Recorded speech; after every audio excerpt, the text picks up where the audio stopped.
So the next comic, barely knew me when he offered me a ride home in the lobby. I just rejected it. Hey, it's all love. It's all love. He performs all over the tri-state from Long Island like me. Give it up for Doug Hildeman.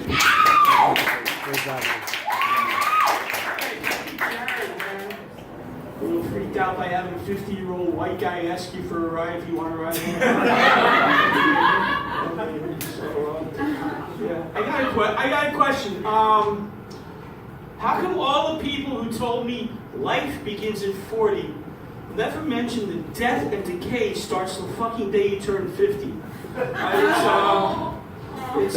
Anybody in here over 50? Just me and maybe that school teacher? Listen, you turn 50, just as a warning for everybody else, you turn 50, the day you turn 50, you will start going to the doctor's office once a week for some kind of shit. I mean, I don't think I look bad for 59, right? Woo! 51.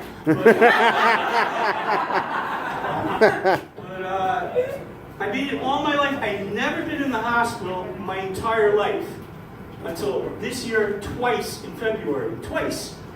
First time, I was up at 240 pounds, and I started having dizzy spells, and finally I passed out. They rushed me to the hospital. The doctor does a bunch of tests and says, listen, your blood pressure is 207 over 118. Your blood sugar is 346. We haven't figured out a fucking way to measure your cholesterol yet. You must have the worst goddamn diet I've ever seen. What do you do for a living? And I said, I'm a salesman. He goes, well, that explains it. Salesmen spend a lot of time in their cars eating crappy food. What is it you sell? And I was like, organic food. He says, you sell organic food. What are you, a friggin' comedian? I said, yeah, I got out and I started taking care of myself, started cutting back on like crap Pepsi and McDonald's, started losing some weight. And what happens 2 weeks later, I'm taking out the garbage. I miss the last step going down and I tear the quadriceps tendon right off my bone. Right? I hear this snap and a pop go like that. And I won't say I screamed like a girl, because that's sexist, and it doesn't adequately describe the sounds that came out of my mouth.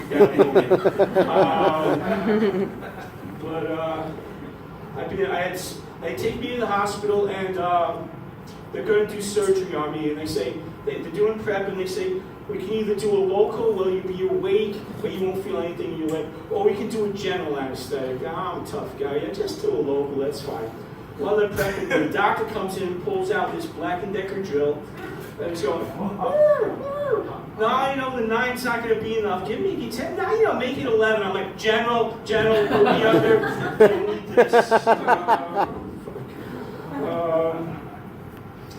Everything's falling apart. The doctor says to me, you know, like, last time I go to my doctor, he says, your cholesterol is like crazy. We're going to have to give you either Crestor or Lipitor. Do you have a preference?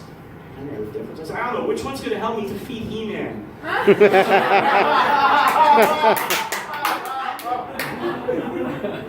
So I've been taking care of myself. I lost like 40 pounds now. I got my blood sugar down. I'm doing okay. Thank you. I'm hoping to get that a little under control. Like I said, when you're 50, trust me, you guys, you really got a lot to look forward to. Make sure you got good insurance.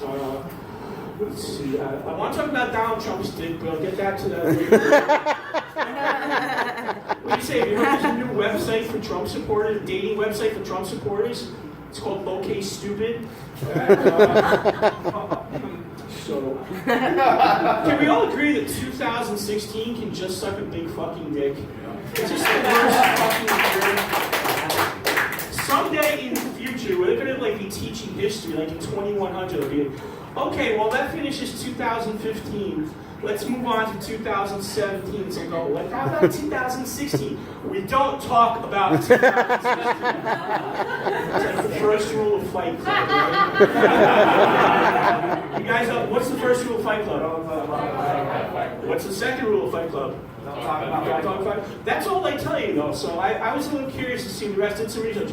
It was really funny to find out the next two rules of Fight Club were you can't own a poodle and no ice in my Diet Coke. Tyler, man, that's really like kind of lame. I really went downhill from there. So, so look at everybody we watched this year, man. We watched David Bowie, Prince. Hans Gruber, whatever his name was from. We know him as Hans Gruber from Die Hard. You young people know him from Harry Potter, whatever the fuck he did there. I had all sort of personal loss, and not to bring me down, but a few months ago, my wife passed away. And this is my first time back on stage since then, because I spent about 3 months really Woo! Okay. We had 8 wonderful years together, 5 years married. Woman just taught me everything about love and life. I don't say I was an asshole before I met her, but I was just selfish. I didn't think about other people, like little things like dropping her off at the door by the restaurant. When I had my last girlfriend I was engaged to, and I remember taking her to Roosevelt Field Mall when she was 5 months pregnant and saying, look how good that parking space is down there. Walking her up front. So from that relationship, I have a beautiful 13-year-old daughter from my previous picture. You know, I can't use the real word I wanted to use. My daughter and I, we have a big age gap. Obviously, I'm in my 50s, she's 13. We agree on almost everything except music. And last year, I had to take her to a One Direction concert at Metro Stadium in New Jersey. If you go to, there's a website, dads@onedirection.com. And you'll see a picture of me sitting there like this.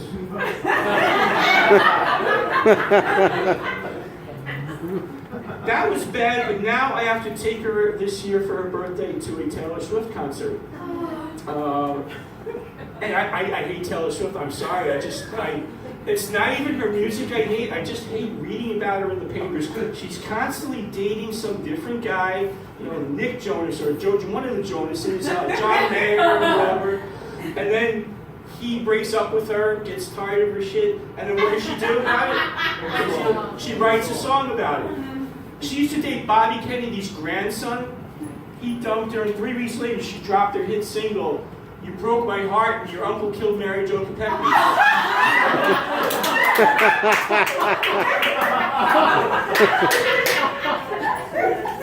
Last thing I want to say is I got to talk about Donald Trump's dick. Thank you, Mike, for bringing it up.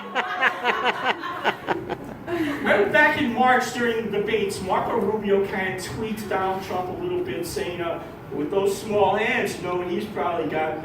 And Trump, he just can't take it, right? So he says, on national TV, he's saying, well, let me just assure you all, there's nothing wrong down there. We have a guy who's about to run the free world who's talking in public about his dick, all right?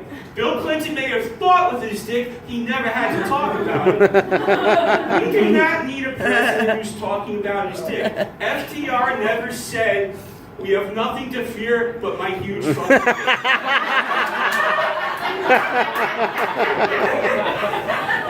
JFK never said, that's not what your country can do for you, but what you can do for my big fucking dick. And if we elect Donald Trump, what we are going to get is just 4 years of a big fucking dick. Dougie!